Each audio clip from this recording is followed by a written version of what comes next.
Well, I'm here with four of the participants from today's workshop who've managed to find a bit of energy to carry on the conversation and say what storylines we should follow up, what are the issues. Well, Harry, we'll start with you. Harry Metcalf. Hello. I think the biggest takeaway for me will be the hire the right people and pay them good money.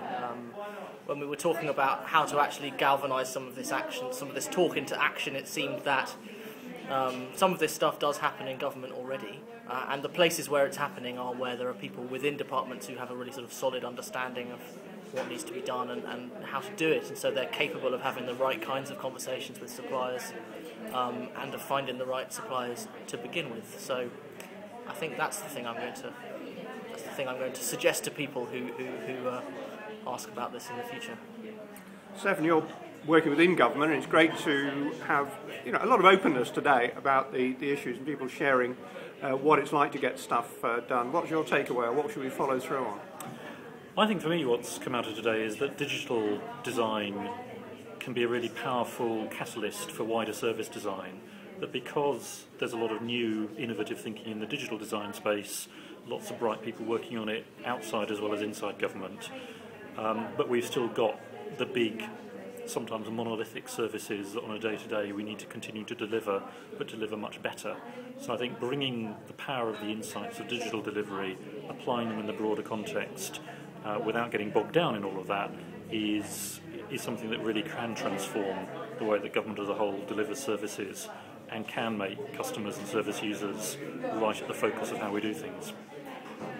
And Sharon, I think you were saying earlier maybe some small things we can experiment with? Yeah, I think it's about how do you take Stefan's idea and turn it into practice. What is it that will make a difference to the user that you can do without getting bogged down in data sharing or registration or identity or all the other things that make government services more complex and more unique. So I'd be looking for ideas from people out there about what could be built and how could we try that and how could we do some kind of experiment to make that happen. And Philip? Richard, sorry. That's okay.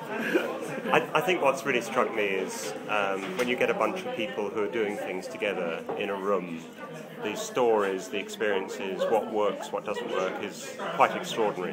I think what's probably missing for me is a coherent strategy that works for us all and helps pull all of this together. Because at the moment we've got a lot of different heads. We've got those that drive public policy, those that drive website rationalisation and the whole DirectGov and Business Link agendas.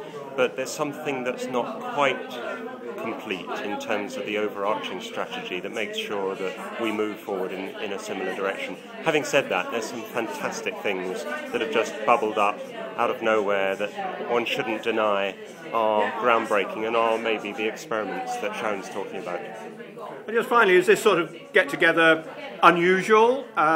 Do we need more of it? Bring people together from government, developers, local government? I don't think it's unusual these days. I think we're seeing more and more of it. It's just actually getting different people to it. We see a lot of each other at these events, and what would be good is to see some more people who are really truly engaged in delivering public services here too. So there's a proposition to people who aren't here as to why it's actually why are they not worth here? coming. Yeah. Well, maybe that's a good challenge to take away. Thanks.